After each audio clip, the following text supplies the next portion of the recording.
Hello friends. आइए इस video में हम जानेंगे स्पाइन के बारे में, जिसे हम रीढ़ की हड्डी भी कहते हैं। हमारी रीढ़ की हड्डी 33 इंटरवर्टिब्रल डिस्क से मिलकर बनी हुई होती है। तो जो ये 33 इंटरवर्टिब्रल डिस्क हैं, इनको हम इजीली याद रखने के लिए और समझने के लिए इनको हम 5 भागों में डिवाइड कर सकते हैं। सबसे जो हमारा पहला भाग है वो है cervical spine. Cervical means the area of your neck और the region of your neck. आपकी गर्दन का वो हिस्सा जहां से आपकी रीढ़ की हड्डी होकर गुजरती है उसको सर्वाइकल स्पाइन बोलते हैं। इसी तरह से जो सेकंड पार्ट है हमारा वो थोरेसिक स्पाइन बोला जाता है। थोरेसिक स्पाइन मीन्स आपकी रीढ़ की हड्डी का वो हिस्सा जो हमारी चेस्ट एरिया से होकर गुजरता है उसको हम थोरेसिक स्पाइन भी बोलते हैं। थर्ड है हमारा लंबर स्पाइन। लंबर स्पाइन आपकी रीढ़ की हड्डी का वो हिस्सा जो कि आपके अब्डोमेन एरिया से होकर गुजरता है या आपके जो पेट के एरिया से होकर गुजरता है उसको हम लंबर स्पाइन भी बोलते हैं। इन जो स्पाइन्स को अच्छे से याद रखने के लिए हम इनका जो नाम है, जैसे कि सर्वाइकल स्पाइन, थोरेसिक स्पाइन और लंबर स्पाइन। सर्वाइकल के लिए हम सी से डिनोट करते हैं हर एक डिस्क को याद करने के लिए, लाइक C1 C2। इसी तरह से थोरेसिक के लिए हम टी को एज ए लैंडमार्क यूज करते हैं, T1 to T12। और उसी तरह से थोरेसिक या फिर लंबर के लिए हम एल को एज ए लैंडमार्क यूज करते हैं ताकि हम इनको अच्छे से याद रख सकें।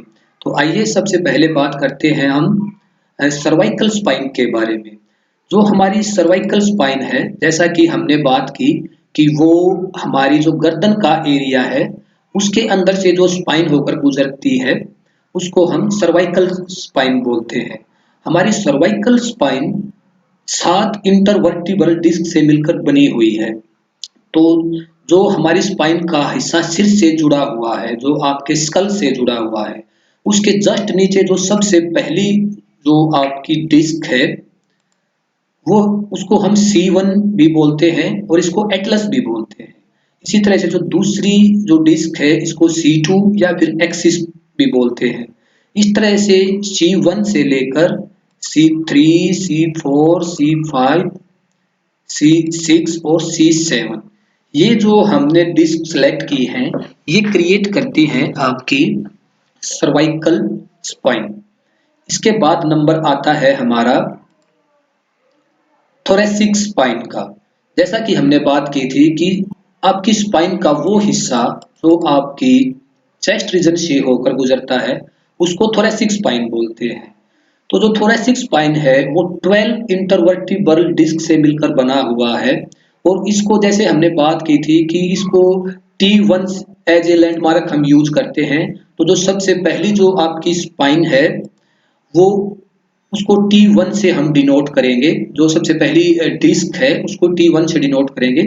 उसी तरह से T2, T3, T4, T5, T6, T7, T8, T9, T10, T11 और T12। इस तरह से जो आपको ये हाइलाइटेड डिस्क दिख रही हैं ये क्रिएट करती है आपकी थोरेसिक स्पाइन को, जो कि 12 वर्टिब्रल डिस्क से मिलकर बनी हुई है। उसके बाद नंबर आता है हमारा लंबर स्पाइन का। आप वैसे भी देख सकते हो कि जो नीचे की जो डिस्क बची हुई है वो जो 5 डिस्क हैं वो बची हुई हैं। तो इसको हम L1 to L5 इस तरह से इसको डिनोट करते हैं। तो जो हमने सबसे पहले जो ये सिलेक्ट की है ये है हमारी L1 वर्टिब्रे या लंबर वर्टिब्रे नंबर 1। इसी तरह से L2, L3, L4 और L5। तो ये जो 5 डिस्क हैं आपकी, ये मिलकर जो आपकी स्पाइन का जो हिस्सा बनता है उसे हम लंबर स्पाइन बोलते हैं। अब एक बार हम इन सभी को जो है ना काउंट करते हैं। सबसे पहले हमने बात की थी सर्वाइकल स्पाइन की, जो कि 7 डिस्क से मिलकर बना हुआ है। उसके बाद आपकी थोरेसिक स्पाइन जो कि 12 डिस्क से मिलकर बना हुआ है, 12 और 7 19। और आपकी जो लंबर स्पाइन है वो 5 डिस्क से मिलकर बनी हुई है, 19 और 5 24। लेकिन हमने शुरुआत में बात की थी कि जो हमारी जो होल स्पाइन है, जो टोटल स्पाइन है हमारी, वो 33 इंटरवर्टिबल डिस्क से मिलकर बनी हुई है। तो 24 तक तो हमने काउंट कर लिया है, बचती हैं आपकी 9 डिस्क। अब वो 9 डिस्क कहाँ पर हैं, उनके बारे में बात करते हैं। तो जो हमारी जो 9 डिस्क हैं, उनके अंदर आता है आपका सैक्रम। जो ये सैक्रम है, ये भी एक तरह से डिस्क ही है, लेकिन ये क्या है, टाइम के अकॉर्डिंग ये एक दूसरे के साथ मर्ज हो जाती है, एक दूसरे में फ्यूज हो जाती है। तो जो सैक्रम का हमारा पार्ट है, जो कि आपकी पेल्विक रीजन के साथ कनेक्ट या जुड़ा हुआ होता है, इसमें 5 इंटरवर्टिबल डिस्क के फ्यूज हो जाने से जो हिस्सा जो पार्ट बनता है, उसको हम सैक्रम बोलते हैं। तो 24 तक हमने इनकी गिनती कर चुके थे, 24 और 5 29, 29, बचते हैं 4।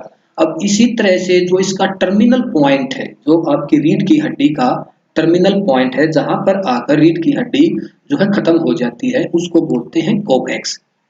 जो कि आपकी 4 वर्टिबल डिस्क से के फ्यूज हो जाने से या मर्ज हो जाने से जो पार्ट का जो क्रिएट होता है, जो पार्ट, उसको बोलते हैं हम कोकैक्स। तो 29 तक हम ये इन चीजों को हमने जो है ना गिनती कर चुके थे स्पाइन की। तो 4 ये जो कोकैक्स की जो इंटरवर्टिबल डिस्क हैं, जो एक दूसरे में फ्यूज हो चुकी हैं, उनके मिल जाने से हमारी टोटल जो स्पाइन है उसका निर्माण होता है। और जो हमारी टोटल डिस्क हैं, वो 33 डिस्क भी इस कोकेक्स के मिल जाने से पूरी होती है। तो इस तरह से हमने इस वीडियो में बात की हमारी वर्टिबल डिस्क के बारे में, जो कि हमारे शरीर का बहुत ही इम्पोर्टेंट पार्ट है, और जो आपको सीधा खड़े रहने में जो आपको हेल्प करता है, जो आपका स्टैंडिंग पोस्चर क्रिएट करता है। अगर हम इसके मूवमेंट की बात करें, तो सर्वाइकल से लेकर जो लंबर तक जितनी भी इंटरवर्टिबल डिस्क हैं, ये एक दूसरे के साथ कार्टिलेजिस और लिगामेंट से जुड़ी हुई होती है, और जो आपको स्लाइटली मूवमेंट प्रोवाइड करती है। ये लाइक जो हमारे सिनोवियल ज्वाइंट्स होते हैं, जो फ्रीली मूवेबल होते हैं, उनकी बजाय ये बहुत ही आपको लिमिटेड रेंज में जो है मूवमेंट प्रोवाइड करती है। तो I hope this video will be very useful to identify the different part of our spine. Thank you, thanks for watching.